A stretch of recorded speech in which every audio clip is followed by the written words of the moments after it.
Halo teman-teman kelas 6. Berjumpa lagi di mata pelajaran Ilmu Pengetahuan Alam dan Sosial atau IPAS. Pada kesempatan kali ini kita akan mempelajari tentang kedatangan bangsa-bangsa asing di Indonesia. Teman-teman, tahukah kalian maksud kedatangan bangsa-bangsa asing ke Indonesia? Kemudian, bagaimana bangsa asing menguasai wilayah Indonesia? Dan bangsa mana sajakah yang pernah menguasai Indonesia? Untuk menjawab pertanyaan tersebut, yuk simak penjelasan berikut ini.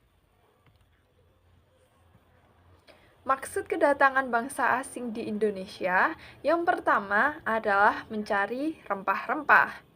Nusantara sebelum menjadi Indonesia terkenal akan rempah-rempah dan hasil bumi.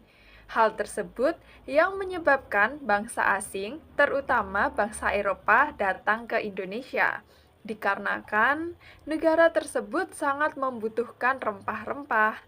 Kemudian, yang kedua adalah revolusi industri. Revolusi industri merupakan pergantian atau perubahan secara menyeluruh dalam produksi barang. Fenomena tersebut mempengaruhi datangnya bangsa barat ke Indonesia karena peningkatan kebutuhan terhadap barang mentah. Dan yang ketiga adalah gerakan 3G. Gerakan 3G merupakan semboyan dari bangsa barat yang merupakan kepanjangan dari gold atau mencari kekayaan, di mana keinginan memperoleh kekayaan di wilayah yang ditemukan. Kemudian glory atau kejayaan, yaitu meningkatkan kejayaan dengan memperoleh wilayah jajahan. Dan yang ketiga adalah gospel atau menyebarkan agama atau misionaris.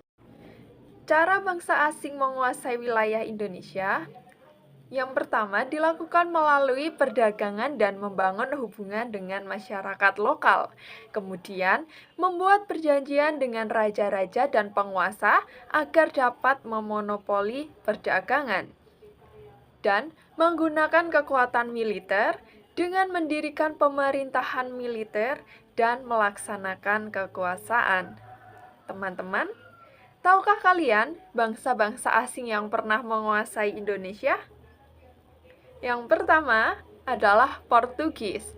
Portugis merupakan bangsa Eropa yang pertama kali datang ke Indonesia pada abad ke-16, dipimpin oleh Alfonso pada tahun 1511.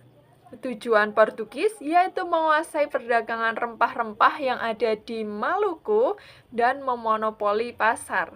Pada awalnya, Portugis disambut baik oleh penduduk, namun kehadiran Portugis menjadi bencana besar sehingga terjadi peperangan untuk memukul mundur Portugis. Portugis menguasai Maluku dari tahun 1512 sampai 1615. Yang kedua adalah Spanyol. Bangsa Spanyol datang setelah bangsa Portugis pada 8 November 1521 di Tidor. Tujuannya untuk melakukan perdagangan rempah-rempah dan gerakan 3G. Bagi Portugis, kedatangan Spanyol merupakan pelanggaran atas hak monopolinya. Akibatnya terjadi persaingan antara Portugis dan Spanyol. Lalu, terjadilah peperangan di mana bangsa Spanyol datang ke kerajaan Tidor dan mendukungnya untuk bersaing dengan kerajaan Ternate yang didukung Portugis. Rakyat Ternate dan Tidor sadar dan merasa dirugikan sehingga bersama-sama mengusir kedua bangsa tersebut. 3. Belanda. Para penjajah Belanda pertama kali masuk ke Kepulauan Nusantara pada tahun 1595. 4 kapal Belanda yang dipimpin oleh Cornelis de Houtman tiba di perairan Banten pada tanggal 27 Juni 1595. Sebelum berangkat ke Nusantara, Cornelis mendapat informasi bahwa di timur jauh sana ada kepulauan penghasil rempah-rempah, yaitu Nusantara. Dari Banten, Rombongan tersebut melanjutkan pelayaran ke arah timur dengan menyusuri pantai utara Jawa hingga ke Bali. Setelah kapal yang dipimpin Cornelis de Houtman, kapal-kapal lain milik perusahaan swasta Belanda silih berganti datang ke Indonesia. Orang-orang Belanda yang datang ke Indonesia melakukan monopoli perdagangan rempah-rempah. Banyaknya rombongan kapal yang datang menjadikan adanya persaingan dagang antar orang Belanda. Untuk itulah orang-orang Belanda membentuk VOC. VOC atau arti lainnya adalah Perserikatan Dagang Hindia Timur, merupakan perserikatan dagang Belanda yang dibentuk pada tahun 1602.